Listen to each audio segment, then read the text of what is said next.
Là, en lançant cette commande, ça me permet d'exécuter un script en ligne qui me permet et d'installer Nuxt.js et d'installer différents types de modules comme par exemple Tailwind, comme par exemple des Fonticon et de me créer une structure custom pour déployer une base technique dans le but de créer des SaaS rapidement. Et dans cette vidéo, je vais te montrer les fondamentaux de comment est-ce que j'ai mis en place ce système. On va apprendre ensemble comment créer un package NPM, le publier de A à Z jusqu'à NPM et comment le consommer de deux façons dans tes projets. Accroche-toi parce que c'est pas si compliqué que ça. Allez, c'est parti, on code. La première chose va être de faire, tout simplement de commencer à créer un projet. C'est un petit peu la base, tu vas me dire. Donc du coup, on va zoomer un petit peu pour y voir plus clair. Et notamment, ce que je vais faire, c'est que je vais créer un dossier, je vais faire un petit mkdir qui va bien et je vais appeler ça démo CLI. Je vais faire entrer et on va faire un petit code de démo CLI pour pouvoir l'ouvrir dans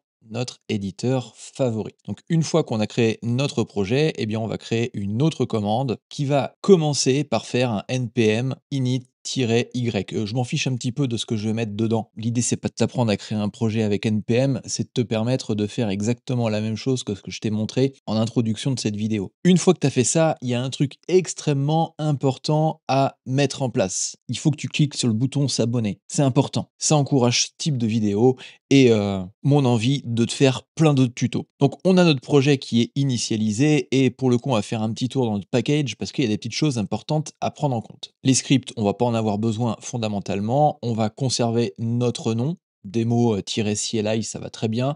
La version, on va voir comment on va la changer automatiquement sans avoir à se le palucher à la main. Le main, on touche rien et puis on va rajouter aussi un type module parce que moi j'aime bien travailler en module plutôt qu'en CommonJS. On va rajouter une autre propriété qui, elle, par contre, est importante. C'est la propriété bin, qui va nous permettre d'exécuter notre script comme un binaire. Et ici, on pourrait très bien mettre exactement le même nom de fichier que l'on avait juste avant, c'est-à-dire index.js ici, puis index.js ici. Je précise un truc, tu peux faire du TypeScript si tu veux, il faudra juste faire les conversions qui vont bien, et puis le mettre dans le bon dossier quand tu vas pouvoir l'envoyer. Mais là, pour simplifier et t'expliquer le processus pas à pas, on va rester sur du JavaScript standard. Là, pour le coup, on est pas mal. On va rajouter un petit fichier index.js, tu te doutes bien, c'est un petit peu ce qu'on essaye de mettre en place. Et dedans, je vais mettre tout simplement un petit console.log de Hello World. C'est tout ce qu'on va mettre en place. Et voilà, on a fini, c'est la fin. Tu as créé ton binaire. Alors, pas tout à fait, parce qu'il manque une petite information. Une petite ligne importante à mettre en introduction, c'est le dièse à point d'exclamation, ça tombe bien, userbin /env et node. Et pour terminer tout ça, je vais rajouter une petite commande qui va me permettre de l'exécuter, donc chmod plus x, et ici, tu vas mettre ton index.js. Là, on a tous les petits ingrédients qui nous permettent de faire fonctionner au mieux notre CLI et de pouvoir commencer à essayer de l'utiliser avec NPM. Et c'est là que NPM, justement, va rentrer en jeu. Donc, on a déjà utilisé NPM pour initialiser notre projet.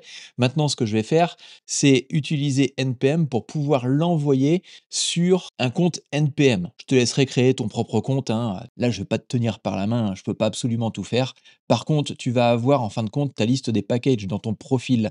Tu vois ici que j'en ai quelques-uns, c'est des packages que j'ai fait pour l'exemple et puis pour tester tout le processus. Et donc, tu vas pouvoir retrouver l'entièreté de tes packages que tu vas ajouter ici. Ça tombe bien, on va ajouter notre démo CLI dans les packages. Donc, ce qu'on va faire, c'est qu'on va faire un npm login dans un premier temps pour pouvoir nous connecter à notre package. Tu as une petite URL, là tu la prends, soit en faisant un CTRL-C, soit en cliquant dessus, mais moi je veux cibler un navigateur en particulier puisque j'en ai plusieurs d'ouverts et l'objectif c'est de te filmer ce que je suis en train de mettre en place, et tu arrives sur ce type de fenêtre qui va t'envoyer en fin de compte un email dans ta boîte mail qui t'a permis de créer le compte sur NPM et de récupérer un code d'authentification. Le code, tu le copies ici, tu fais login et une fois que c'est fait, tu es authentifié. D'ailleurs, tu vois ici que ton terminal, en fin de compte, il est fini d'être bloqué. À partir du moment que tu as fait ça, tu as potentiellement deux commandes à connaître quasiment par cœur. Tu as la commande npm publish access public qui va te permettre de pouvoir envoyer ton package directement sur NPM. Si je fais entrer, pour l'instant, ça ne fonctionne pas. La raison est très simple, c'est que quand tu crées un nom de package, eh bien il faut que celui-ci soit unique. Et à mon avis, si on va faire un petit tour sur notre ami npm, on va certainement retrouver un package qui s'appelle demo-cli. Donc il faut que tu trouves quelque chose d'unique. Mais tu as une autre commande que tu peux connaître aussi, c'est par exemple de faire un npm info et puis notamment demo-cli.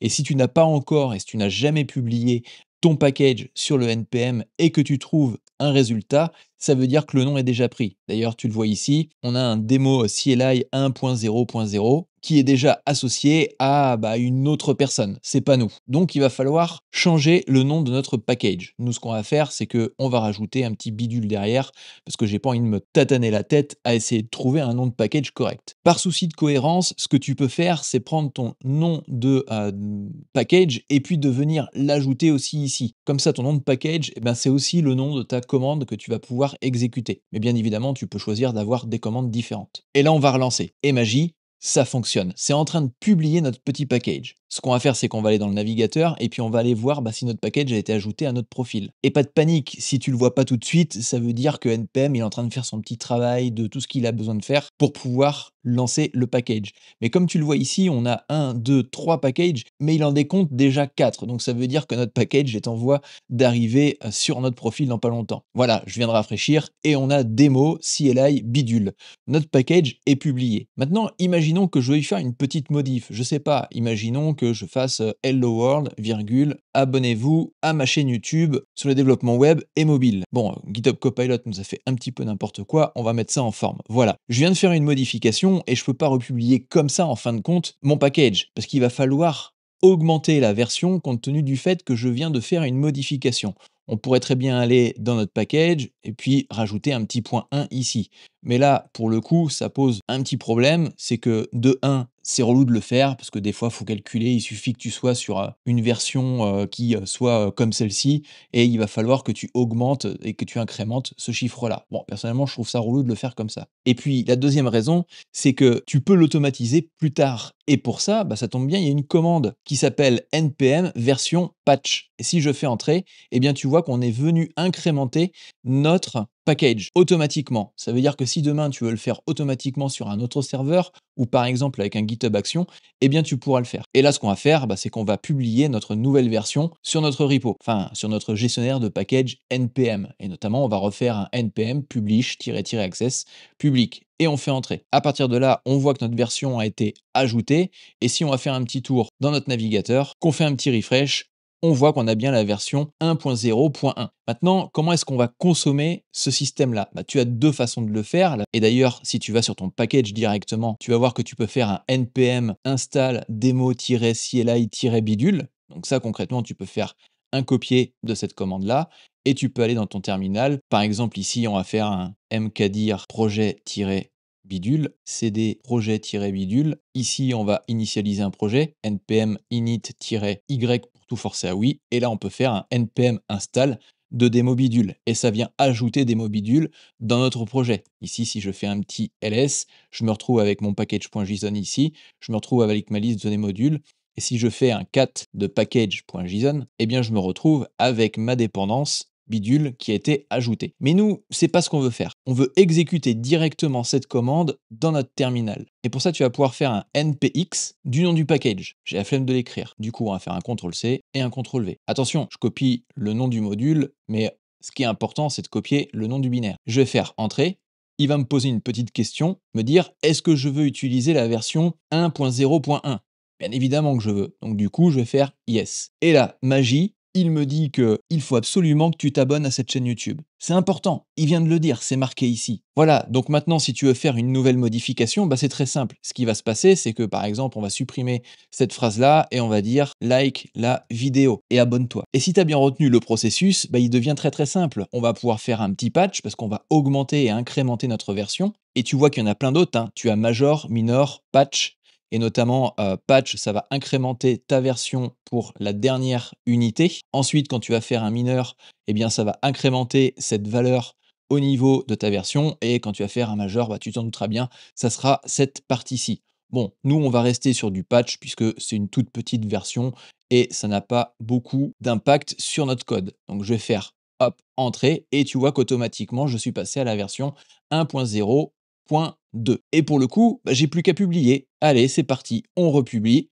On envoie ça en ligne. Et il faut toujours faire un petit peu attention, parce que si on exécute la même commande tout de suite maintenant, à mon avis, voilà, on est sur la dernière version, puisqu'il y a un petit moment de latence entre le moment où NPM récupère le package et fait le changement, et puis notamment le routing derrière, et le moment où tu vas l'exécuter. Donc il faut juste faire attention à ça si tu fais des systèmes d'automatisation un peu complexes où tu as besoin de répartir ton package un petit peu partout.